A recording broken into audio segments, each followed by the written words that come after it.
Hello children, welcome once again in geography class.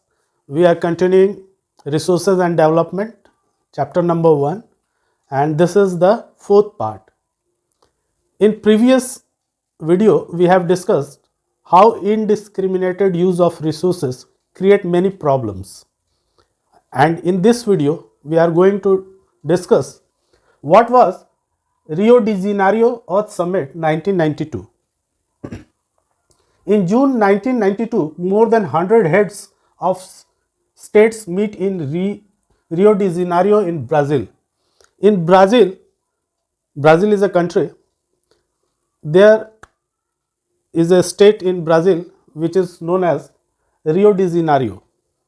और इसी state में एक समिट होने वाली थी इन जून 1992 जिसमें 100 से भी ज़्यादा देशों के अध्यक्ष पहुंचने वाले थे इसको ज्वाइन करने के लिए। It was the first international earth summit. ये दुनिया का पहला इंटरनेशनल अर्थ समिट था जिसमें पार्टिसिपेट करने के लिए 100 कंट्रीज से भी ऊपर कंट्रियों के हेड्स वहाँ पहुँचे हुए थे। The summit was convented for addressing urgent conditions of environment protection and socio economic development at the global level. ये समिट जो था रियो डी जिनारियो समिट जो था 1992 का, ये एड्रेस करने वाला था अर्जेंट कंडीशंस को ऑफ इन्वायरमेंट को लेकर के जो अर्जेंट कंडीशंस बन रहे थे वर्ल्ड में उसको लेकर के ये समिट होने वाली थी कि उसको कैसे प्रोटेक्ट किया जाए for protection and socio economic development. इसके साथ साथ वो लोग इस पर भी डिस्कस करने वाले थे कि सोशियो इकोनॉमिक डेवलपमेंट किस तरह से सही ढंग से हो हर देश में, इस पे भी डिस्कशन होने वाला था। और ये एक ग्लोबल मीटिंग थी, पहली बार इस तरह की समिट आयोजित की जाने वाली थी जो कि ब्राज़ील में की गई। They signed the declaration on global climate change and biological diversity. Biological diversity, chemical change पे एक ग्लोबल डिस्कशन देखने को मिला इस समिट में जिसमें 100 से भी ज़्यादा देशों ने पार्टिसिपेट किया था। और इसका आयोजन जो है वो ब्राज़ील के एक स्टेट में, साउदर्न स्टेट में आयोजित किया गया। और इसका मेन पर्पस था कि इन्वायरमेंट को कैसे सेफ रखा जाए और सोशल इकोनॉमिक डेवलपमेंट किस तरह से हर देश का हो। The Rio convention endorse the global forest principles.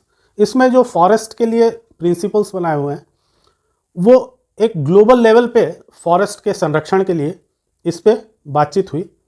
इन 100 से ज़्यादा देशों के बीच में इस बात पे भी बहस हुई कि किस तरह से फॉरेस्ट को सुरक्षित रखा जा सकता है। The Rio convention endorse the global forest principle. जो फॉरेस्ट के प्रिंसिपल्स हैं उनको कैसे सुरक्षित रखा जाए, यानी कि फॉरेस्ट जो है ह्यूमन के लिए बहुत ज़रूरी है, क्योंकि अगर फॉरेस्ट नहीं है तो ह्यूमन लाइफ भी एग्जिस्ट नहीं कर सकती है। तो इसको देखते हुए ये माना गया कि फॉरेस्ट का संरक्षण, कंजर्वेशन ऑफ फॉरेस्ट बहुत ज़रूरी है और उसके लिए एक फॉरेस्ट से संबंधित प्रिंसिपल पे चर्चा हुई। दे एडॉप्टेड एजेंडा 21। उन लोगों ने मिलकर के एक एजेंडा तय किया जिसका नाम रखा गया agenda 21 for achieving sustainable development in the 21st century. 21st century में किस तरह से सस्टेनेबल डेवलपमेंट वर्ल्ड के देशों का हो, इसके लिए उन लोगों ने एक एजेंडा तय किया जिसको हम लोग एजेंडा 21 के नाम से जानते हैं। और उस पर सारे देशों ने सिग्नेचर बनाए और उसमें अपनी सहमति दिखाई। तो हम लोगों ने देखा कि पहली बार एक अर्थ समिट आयोजित की गई इंटरनेशनल लेवल पे और जिसमें इन्वायरमेंट को बचाने की प्रोस्पेक्टिव थी। और ये भी माना गया कि सोशियो इकोनॉमिक डेवलपमेंट किस तरह से हो। ऐसा ना हो कि रिसोर्सेज को बचाने के चक्कर में या इन्वायरमेंट को बचाने के चक्कर में हम लोग अपने डेवलपमेंट को भूल जाएं। तो ऐसा नहीं था। उन लोगों का मानना था कि सोशियो इकोनॉमिक डेवलपमेंट भी होता रहे प्लस हम लोग इन्वायरमेंट को भी अपना प्रोटेक्ट कर पाए। और उसके लिए अंत में उन लोगों ने एक एजेंडा तय किया जिसको हम लोग एजेंडा 21 के नाम से जानते हैं। अब हम लोग इस एजेंडा के बारे में देखेंगे कि what was agenda 21 and what was it's objective, उसके ऑब्जेक्टिव्स क्या थे, एजेंडा 21 में क्या चीज़ें इस समिट के बाद एजेंडा 21 के रूप में निकल करके सामने आए और उनमें किन बातों का जिक्र था, कौन से ऑब्जेक्टिव तय किए गए एजेंडा 21 में।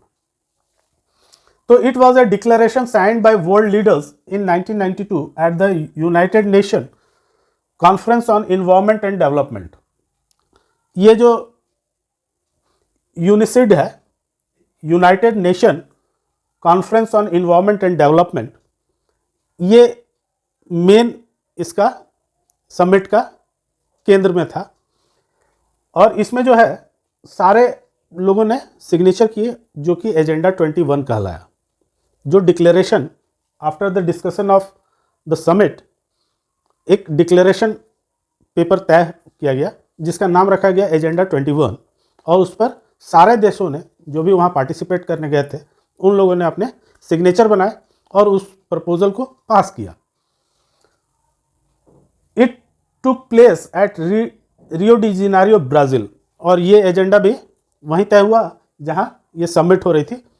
उस समिट का एजेंडा 21 को इस समिट का निचोड़ कह सकते हैं, कंक्लूजन, एक डिक्लेरेशन पेपर कि किन पॉइंट्स पे सहमति बनी इन जब 100 से ज़्यादा देशों के बीच में इन्वायरमेंट के प्रोटेक्शन को लेकर चिंता जाहिर किया गया, तो वहाँ किन बातों पे सहमति बनी कि कौन से एजेंडा तय किए जाएंगे और कौन से रूल रेगुलेशंस फॉलो किए जाएंगे, क्या उसका ऑब्जेक्टिव होगा एजेंडा 21 का। ये सारी चीज़ें उस एक डिक्लेरेशन पेपर पर लिखी गई थी जिसको नाम दिया गया था agenda 21।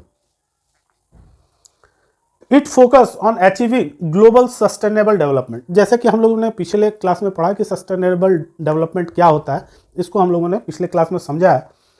It focus on achieving global sustainable development, globally यानी पूरे वैश्विक रूप में एक सस्टेनेबल डेवलपमेंट हो सारे देशों का, जो भी देश वहाँ पार्टिसिपेट करने गए और जिन्होंने नहीं भी किया उन सारे देशों को इसमें शामिल करने की योजना थी।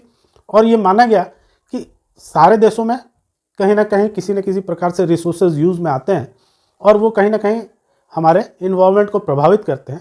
इसलिए हम लोगों को कुछ ऐसा करना चाहिए जिससे हमारा इन्वायरमेंट सुरक्षित रहे और आगे आने वाले जनरेशन के लिए भी हम एक अच्छा सा इन्वायरमेंट छोड़ करके जाएं, ताकि और उसके साथ साथ उनके लिए रिसोर्सेज भी हों भरपूर मात्रा में, ताकि उनका भी लगातार सस्टेनेबल डेवलपमेंट होता रहे। तो ये उद्देश्य था इस समिट का। और इस समिट के में जितनी भी चर्चाएं हुई, जितने भी डिस्कशंस हुए, उनका जो एक कंक्लूजन पेपर कह सकते हैं हम कि कंक्लूड डिक्लेरेशन एक बना जिसको हम लोग एजेंडा 21 के नाम से जानते हैं। तो यहाँ पर इन लोगों ने इस बात को रखा कि ग्लोबली ये देखा जाना चाहिए कि हर देश सस्टेनेबल डेवलपमेंट करे। One main objective of the agenda 21 was the every local government should draw it's local agenda 21, यानी कि ये पहला ऑब्जेक्टिव था इस एजेंडा 21 का कि सब देश जो भी यहाँ पार्टिसिपेट कर रहे हैं ये जब अपने यहाँ जाएंगे तो वहाँ पर एजेंडा 21 को लोकल स्तर पे यानी अपने देश के स्तर पे इसको लागू करेंगे। और लागू करने का क्या था कि उसमें जो भी चीज़ें हैं, जो फाइंडिंग्स हम लोग निकाल करके ले आ रहे हैं इस समिट से, उनको वहाँ पर इम्प्लीमेंट किया जाए लोकल लेवल पे, मतलब अपने कंट्री के लेवल पे। सारे कंट्रीज़ जो हैं वो जब वापस जाएंगे उनके हेड्स, तो अपने यहाँ वो इसको एजेंडा 21 को वहाँ लागू करेंगे और अपने यहाँ के इन्वायरमेंट को सुधारने का प्रयत्न करेंगे, उसको इम्प्रूव करेंगे कि उसकी क्वालिटी इम्प्रूव हो, चाहे वो लैंड हो, चाहे वो वाटर हो, चाहे वो एयर हो या अन्य प्रकार के कोई भी जो मिनरल्स हैं उनका जो रिसोर्सेज की तरह यूज़ हो रहे हैं, जो उनको एक सस्टेनेबल ढंग से उनका यूज़ हो और भविष्य में चलकर जो जनरेशन है उनको ये लगे कि नहीं, हमारे वो फादर्स अवेयर थे इस बात को लेकर कि इन्वायरमेंट को सुरक्षित रखना चाहिए और रिसोर्सेज को उतना ही यूज़ करना चाहिए जितना कि ज़रूरी हो।